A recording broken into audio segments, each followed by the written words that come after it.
The aim of our Living with Diabetes podcasts is to share information and inspire, and we endeavour to ensure that the information provided in them is accurate.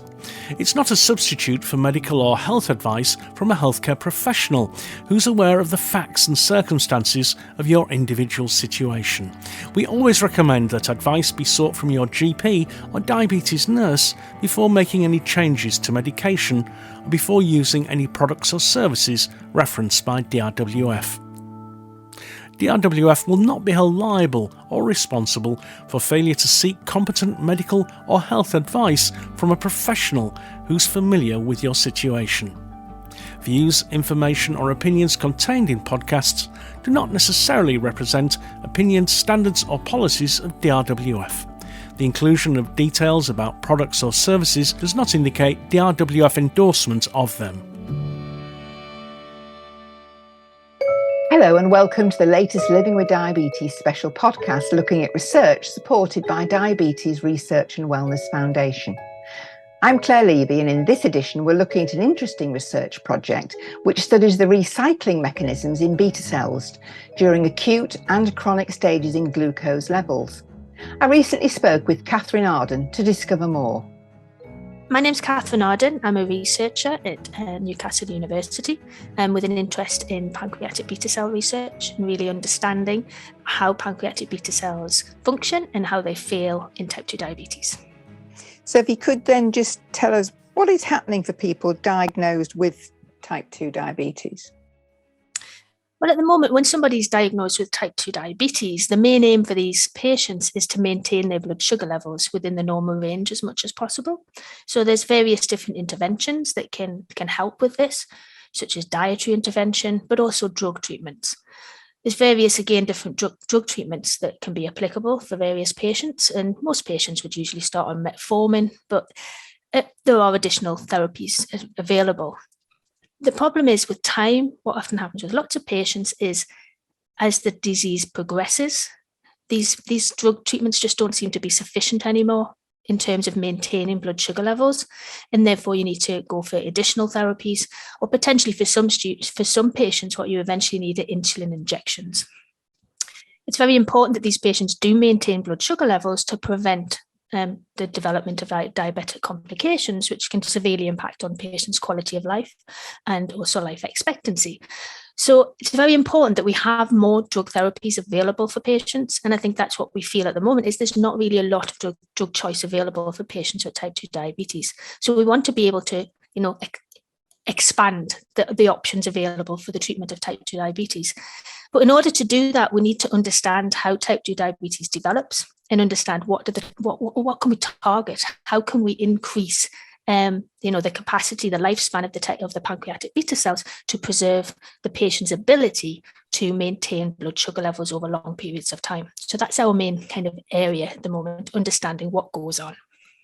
So what role does autophagy play in the regulation of beta cell numbers? So autophagy is a very important process in many. You can say it both ways. The Americans tend to say autophagy. I say autophagy, but it really doesn't matter.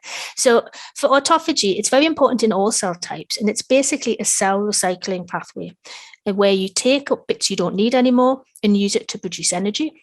And if we think about that just in the way that we recycle at home, so you're putting things in your recycling bin that you don't need anymore, plastic bottles, your glass bottles, your cardboard, then you put it at the end of the street every couple of weeks. It gets taken away by the vans and then goes to the recycling centre where it's used to produce something useful.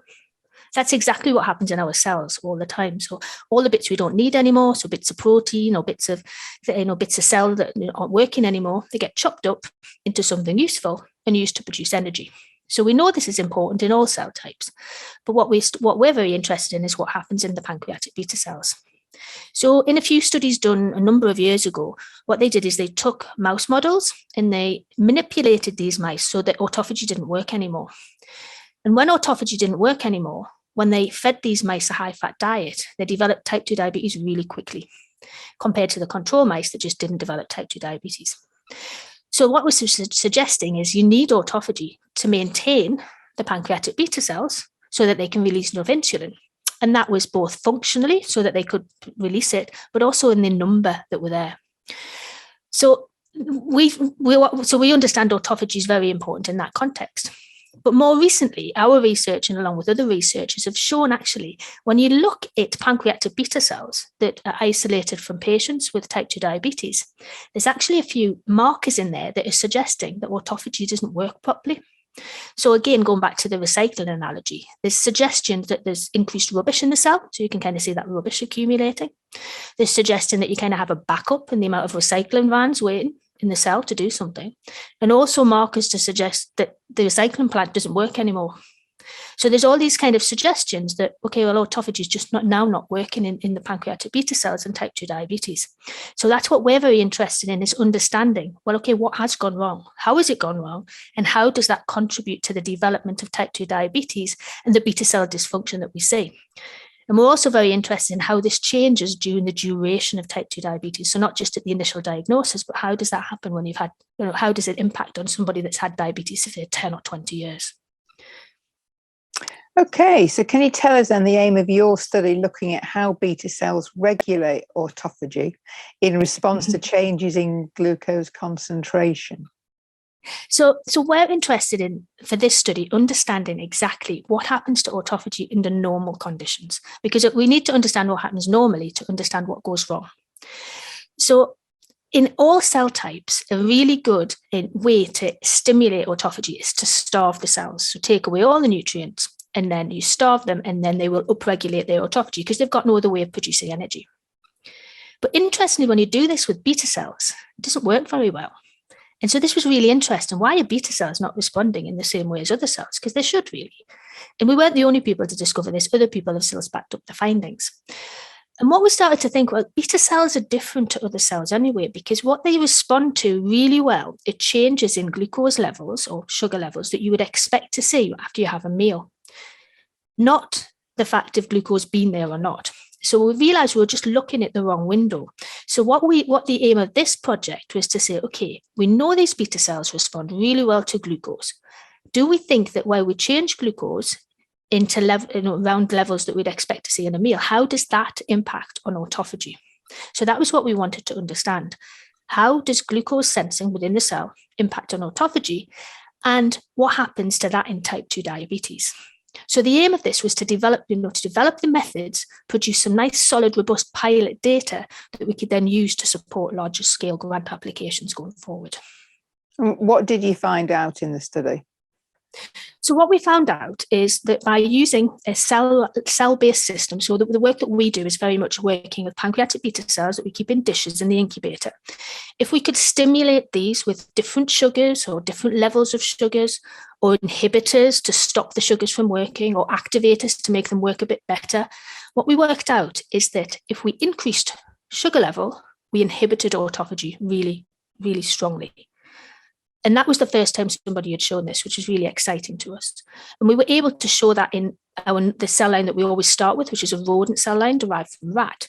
And then importantly, we could also replicate that up into human cells. So this to show that the methodology, that the mechanism was preserved between rodents and humans, which is very important. And what we were also able to show, but we could only start to kind of show some signals for in the pilot grant, was that it didn't seem to be the same of what we would see when we mimic type 2 diabetes in this cell setting. We'd see a different kind of signal coming through, suggesting that maybe there was something very important to look at there. So sugar inhibited autophagy, but that seemed to be going a little bit skew with when we had type 2 diabetes. But that's as far as we could get at that stage. So we then kind of needed to follow it up a little bit more. And that was your initial funding through DRWF, was it? It was, yes. Yeah, so that was for the pilot study to get this preliminary data. So what happens next? How do you use the data generated by the pilot study now? So the data that we got from the pilot study was, we got quite a lot of it, and it was really, really strong and robust. And we were able to use it to get additional funding for a PhD studentship. And that started back in September of 2019. And that's funded a PhD studentship for 3 years on the back of this data. And this research has really allowed the PhD student, Amelia, to really drill down to understand exactly the mechanisms that are happening. So we've been able to identify the signaling pathway, how the sugar inhibits autophagy in the signaling pathways involved, and work out whether we can manipulate these signaling pathways to change autophagy in the cell, which is really important. What she was also able to do was really take on board the rodent human angle and really develop this in the human model to show that these really are things that happen in the human pancreatic beta cell, which is very important. And then more excitingly, what she was able to follow up was to show that things are different in type 2 diabetic type settings. So what she's shown so far is that we know that glucose or sugar inhibits autophagy short term when it's just there for a couple of hours. But actually, if you extend that out any longer than 6 hours, what starts to happen is you start to stimulate autophagy or start to see increased markers of autophagy. And once you get out beyond 24 or 48 hours, which, isn't unusual to be happening in some patients with type 2 diabetes, we start to see those markers of dysregulated autophagy, like I talked about before, where you start to see the increased rubbish accumulating, you start to see the increased recycle vans accumulating, waiting to take things away, and that the dysfunction in the recycling plant, so things are not working anymore. So what it's suggesting is, okay, it might be that this was what happens in normal patients acutely, but what happens in type 2 diabetes is very different, and it becomes a different pathway. And what she's looking at now is what are the different signaling pathways involved in these two responses. And it looks like they're completely separate signaling pathways, whereas one starts to override the other in the setting of type 2 diabetes. And is there a clinical application for this research in the future? So I think with all the research we do, the way we see it is that we're kind of part of a jigsaw puzzle. And so we're all producing our own little bit of information to try and give a full representation of what happens in normal pancreatic beta cells and then how this goes wrong in type 2 diabetes. So we're trying to put the bits of the puzzle together to understand what happens with autophagy. And that's the evidence that we're providing at the moment. Now, we already know that autophagy actually is something that is targeted by a few diabetic drugs that are in clinical practice at the moment anyway. So metformin, for instance, is a known regulator of autophagy. We don't really understand exactly what happens in the beta cells because it doesn't act particularly well on the beta cells, but we do know that it's an autophagy regulator. But another drug, the GLP-1 receptor agonists, such as the exenatide or the semaglutide, we know that that also can act through autophagy. So that's some work we've been involved with in another project to show that actually GLP-1 receptor agonists are known to have a really good beta cell protective effect, improving function and improving mass. And actually what we've been able to show is that part of this protective effect is through improving the autophagy capacity of the pancreatic beta cells. So just improving the way that the beta cells are able to increase their autophagy response to overcome the metabolic influences of type 2 diabetes that we see. So we know that there certainly are potentially a pathway that we could be targeting. And research done by other people, just looking at general metabolic syndrome in mouse models, again, have started to identify through drug screens autophagy modulators that seem to do particularly well in terms of treating metabolic disease, including type 2 diabetes. So it certainly, I think, is something to be on the lookout. It's definitely an area of exciting research, and we're really excited to be able to contribute to it. So how has your experience been with DRWF? What difference has the funding made to your research career? I mean, it's made a massive difference. So we've actually been fortunate enough to have in the past two grants from DRWF. So the first one was back in 2014, and that was in a project looking at really just understanding various mechanisms regulating pancreatic beta cell number.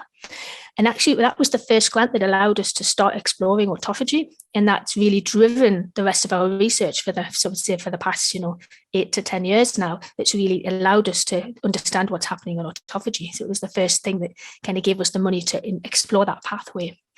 And then following up from this grant that we got, again, it's just allowed us to explore another avenue of autophagy research, looking at how glucose regulates autophagy.